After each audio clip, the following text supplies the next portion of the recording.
industry? Yeah. Siguro mahal kong craft ko and ito lang naman ang alam kong gawin. At siyempre maging mabuti ka sa lahat. May mga natutunan din akong leksyon sa pagiging steady sa industriya. So, ilang taon na po kayo sa akala ko, I'm 67 years old. Pero sa industriya, sabihin natin siguro. Hindi ka naman nag-child star. Not even a boy next door. 40 plus years maybe. Tagal na rin po. Yeah. 4 na dekada. Ano bang hindi niyo makakalimutan sa kanya? Of course. Boatman. I have a joke about boat. But well, Tikoy rest in peace. Yeah. There's so many. But anyway, yeah. My first Gumising Ka Maruha, Lino Broca. That was 77.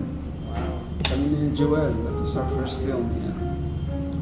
So, recently nga nakita ko sa remastered na Misteryoso Tuwa. Of course, Abo de la Cruz, rest in peace also.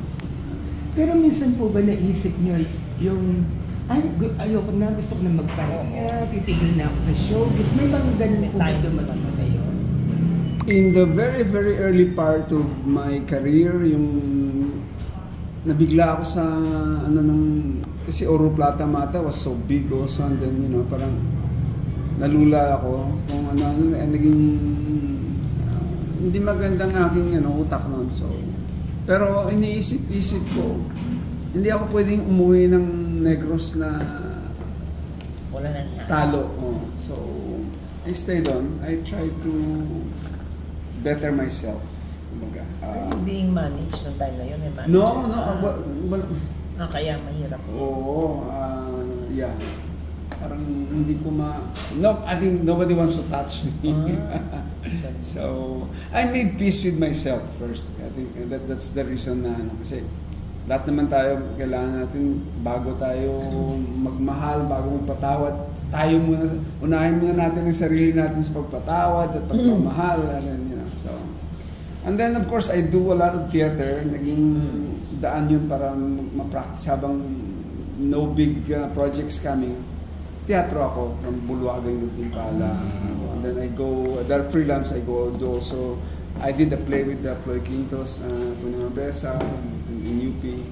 And then, yung ibang na mga freelance na mga producer ng play. Yeah. It's a long story of loving the craft, loving the self, loving what you do. It's not easy. But we're here. And then of course kasabay natin ng pagbabago ng mundo, from film tumawid siya sa digital. So hanggang ngayon inabot na naman natin, tapos nawawala na yung television. Yung diba? Mga digital. It's amazing. So I guess that's my nagkaroon ba kayo ng series, TV series? Ana Luna. Right after, yun nga kinakwento, right after People Power, nabalik ng ABS yung kanilang yung outside producer, nakakuha sila ng slot sa ABS-CBN. That was the longest soap, Ana Luna, more than 10 years. Kasi after ABS, nag-ano ng ABS ng sarili nilang mga produkto, lumabas na yung Ana Luna, to continue the story in another station, nag-Broadcast City yata sila. Broadcast City. Inabot niyo na ba yun? Yeah. 13, 9, and 2. Superstar. Yun, no? What a life, no? Channel 13, Ate Luz. Ako, Ate Luz. Ikaw, yes. Dalagang-dalaga ka pa, nakikita kita. Natatakot ako sa inyo mga press people. Grabe. Pag umupo na kay Ate Luz. So, of course, umabot ako dun sa broadcast with Champoy. Sama ako sa Champoy. Noel Lunsubas. Yeah. Sir, kasi pag sinabing Ronnie Lazaro, Ano bang imahe ko? Napakagaling na Napakagaling na aktor. aktor. Kinikilig ka pa rin Karakter po or ba pag sinasabihan kang napakagaling na aktor? Hindi ko inaano. And sometimes underrated. Ako, basta masaya ako sa ginagawa ko. Anong tawag doon? Consequences na lang yung na magandang gawa ko.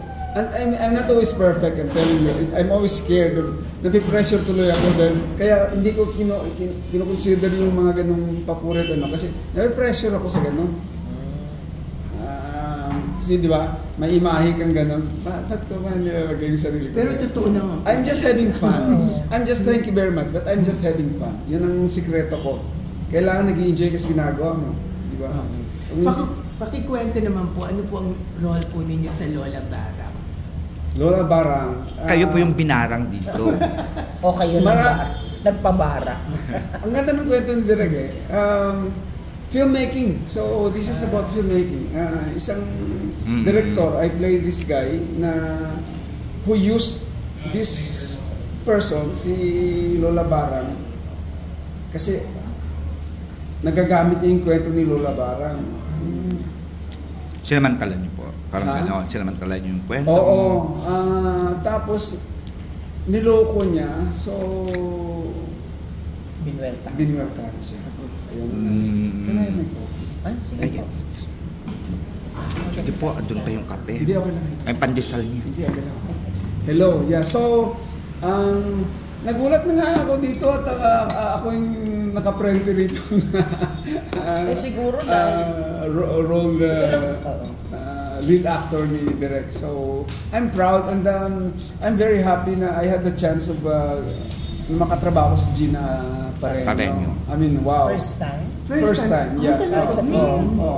Oh, She's amazingly insane person. Sino po nauna sa inyo? Sir? Siya. Okay. I'm a bit younger than the rest of the pero nakarating ako Maynila, na ako, sa 1979. Right after graduation. Mga 21. Baba. Pag-graduate pa lang. Parang ako lang din. Tsaka hindi ako showbiz. Noon. Paano ka napasok ng mag-artista? Hindi, yun na yung plano. May plano. I have the craft. And kami ni Cocoy Jimenez and Peggy Galiaga, we did production design of most of the films of Ismael Bernal. Okay. Girlfriend, Ito Ba Ating Anak, The Good Boys. And my last as a prop man, set man was City After Dark. Napakahirap na trabaho yan. Kaya ako, my heart goes to production design. Mga prop men, mga set man. First to arrive, last to leave. So sino pong nakakita ng potential nyo? Si Broca, si Bernal, o Peke? Si Galiaga sa Teatro Salazar sa Bacolod. I'm a commerce accounting major graduate. Nabura ibang letters ng accounting, naging acting. Wala akong nagagamit sa accounting. Nagbibilang ka lang ng sweat mo. Hindi. Naiba po ang mundo. Naiba ang mundo ko. So, yeah. That's where we all started. Because theater, hindi ako naging nag-teatro dahil gusto kong maging artista. Mahabang kwento. Kasi ang psikolohiya ng aking is marami akong tanong sa buhay. Nung nagsumubok akong may nag-imbita sa akin, mag-teatro, mag-exercises ng theater, bumukas yung diwa ko dun. Ay, dito pala, ang dami pala dito kasagutan sa mga tanong ko. Yung pag-aalam ng sarili mo, ang theater makapagbigay sa iyo ng isang direksyon. Masasabi ko sa inyo. Ang exercises ng theater is about consciousness of yourself, awareness of yourself, your surroundings. So, lumawak ang pag-iisip mo sa buhay. Yun ang naging daan ko. Mahihain ako. Aminin ko muna. Mahihain ako. Mahihain talaga. Hindi, pero madali ako magkupag. Kaya nga yun ang kasunod ko eh. Paano ka napapayag sa buhay? No, it's a crazy decision. But, hindi ka seriously, sino nag-ano sa'yo para, at paano mo tinanggap yung boatman dahil doon ka talagang nakilala? Nakita ko ni Tikoy of course, Oro Plata Mata. I also strip in Oro Plata Mata. Diba? Frontal nudity. Bade. Oh. I mean, it's normal. That's the kailangan ng role na. Ang joke ko nga ngayon dahil remastered na yung Oro Plata Mata. So nakikita na ang liit ng... Huwag na tayo banggitin. Tapos... So, yun. No, it's... I'm shy. Yeah, but... so I have to cross that. Kasi sabi ko, may maganda sigurong buhay sa mahihain kong sarili. So, binuksan ko ang sarili ko. Ngayon, wala na akong hiya. Pag ilang film nyo na po to kay Direk Joven? Ay, Direk Joven? Joven? Daming paborito ka niya eh. Ni Direk Joven. He saved me from, di ba, during the times na mga ano, wala na ginagawa. Direk, okay ako dyan. So, I mean, minsan hindi pa na anong mga series noon eh. Habang mga breaks, 2-3 months wala akong ginagawa. Kung wala kang ginagawa, nasaan ka? Bahay. Bahay lang? Oh, bahay lang. Wala man akong negosyo unlike my good friend Joel Torre with his Manuka. Oo nga, nakarating na abroad si Manuka. Yeah.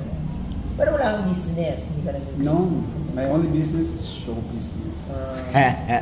Pag-arte. Pero sir, hindi ba nakaka-drain yung pag ang role mo is ganyang kabigat na bigat. nakatakot? Dito sa Lola Barang. Hindi kita makalimutan sa Sayanggaw.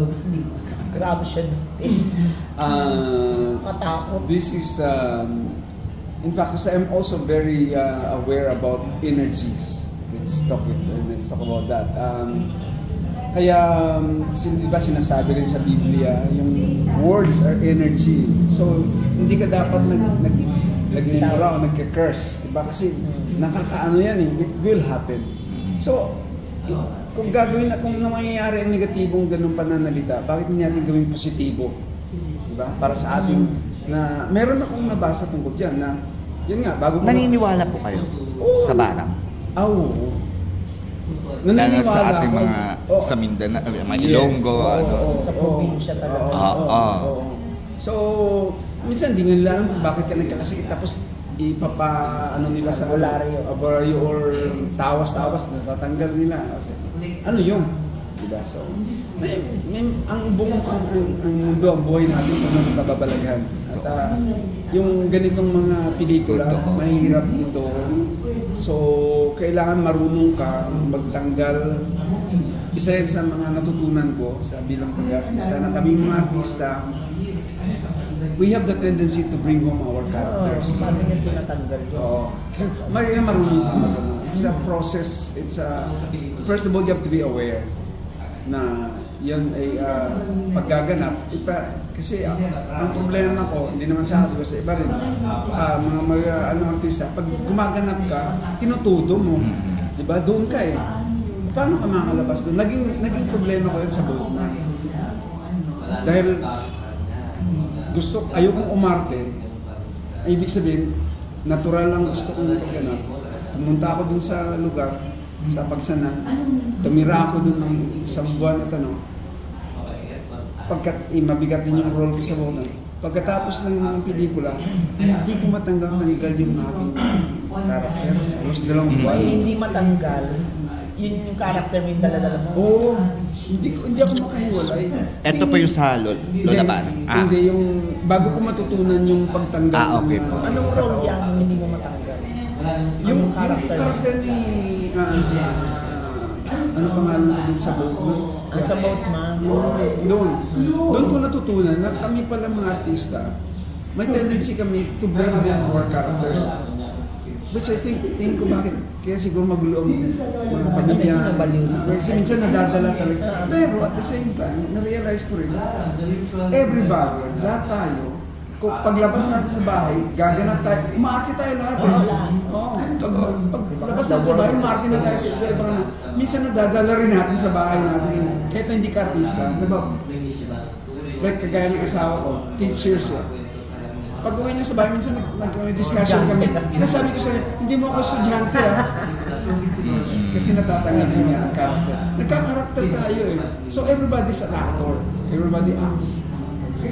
So itong Lola Barang, ang karakter, dahil sa hindi mo na masabing masama siyang tao, it's just of surviving himself in the industry. Nagiging laos na yung pagiging, nawawala na siya ng ideya sa pagka-direct ng mga box office na whereas before box office wala na siya. Ginamit niya yung matanda sa kanyang para pag-usapan. Ano yan? Para pag-usapan siya ulit. Buhay, para marating natin yung tuktok, apak tayo sa mga tao. Yes. Yan ang leksyon natin. So yun ang ano nung